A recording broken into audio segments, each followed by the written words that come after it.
सवाल ये बनता है कि हमारी डोनेशंस वहाँ तक कैसे पहुँचेंगी। सबसे पहले मैं आपको बताता चलूँ कि बॉर्डर्स जो है वो सील्ड है, यानी बॉर्डर्स बंद है।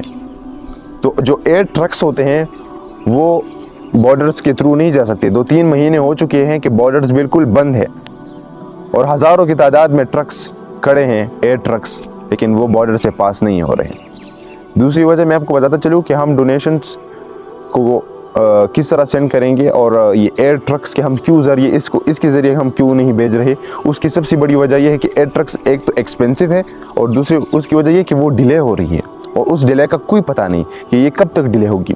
और इसके साथ साथ इसका ये भी पता नहीं कि अगर ये एयर ट्रक फ़लस्तीन में जाती है और चोरी हो जाती है, क्योंकि हमारे ज़रिए के मुताबिक वहाँ कुछ ऐसा भी हुआ है कि जो गई है वहाँ चोरी हो गई है, ह्यूमैनिटेरियन एड्स, और फिर लोगों पर बेचते रहे, यानी ये प्रोपेगेंडा भी शुरू है।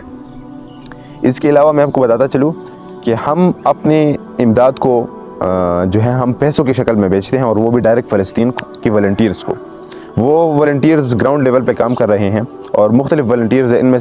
इनमें से एक का नाम मैं आपको बताऊंगा कि ब्रदर सैयद मंसूर, और आपके सामने इनका इंस्टाग्राम भी तस्वीर मैंने शेयर की होगी। तो इनके ज़रिए, और इन्होंने 1 साल से बल्कि 2.5 साल से, ये ख़ुद फ़लस्तीनियन है, 1-2.5 साल से वो लगी हुई हैं, मुख्तलिफ़ तंजीमों के साथ कोलैबोरेशन की है, मुख्तलिफ़ तंजीमों के लिए। हालांकि ये ख़ुद नर्स है, लेकिन फिर भी ये पाकिस्तान से दुनिया भर में मुख्तलिफ़ जगहों से ये उनको फ़ंडिंग होती है और वो लोगों तक पहुँच जाते हैं। अब ये फ़ंडिंग पैसों की शक्ल में होती है और बाइनेंस के थ्रू होती है। तो ये वहाँ पर जितनी भी अशिया हैं वो ख़रीदते हैं और लोगों तक पहुँचाते हैं। अलबत्ता देखिए, वहाँ अशिया बहुत ज़्यादा एक्सपेंसिव है।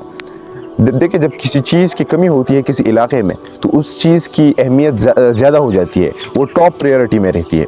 उसकी वजह से उसकी फिर रेट, वैल्यू, प्राइसेस वो भी बढ़ जाते हैं। इस वजह से वहाँ हर चीज़ बहुत एक्सपेंसिव है। यहाँ तक कि मैं मिसाल दूँ, एक टाइम का खाना, एक टाइम का मील आपको $50 तक खर्च उसके एक्सपेंसेस आ सकते हैं। इसी तरह अगर आपने आटे की बोरी लेनी है जो यहाँ आपको 2000, 2500, 3000 की मिल जाती है, वहाँ आपको तकरीबन $300 की मिलेगी। तो that is something more than we can imagine, यानी वो 10 टाइम्स नहीं बल्कि 20 टाइम्स वहाँ ज़्यादा एक्सपेंसिव चीज़ें भेजी जा रही हैं। तो इस हवाले से हमने कहा कि something is better than nothing.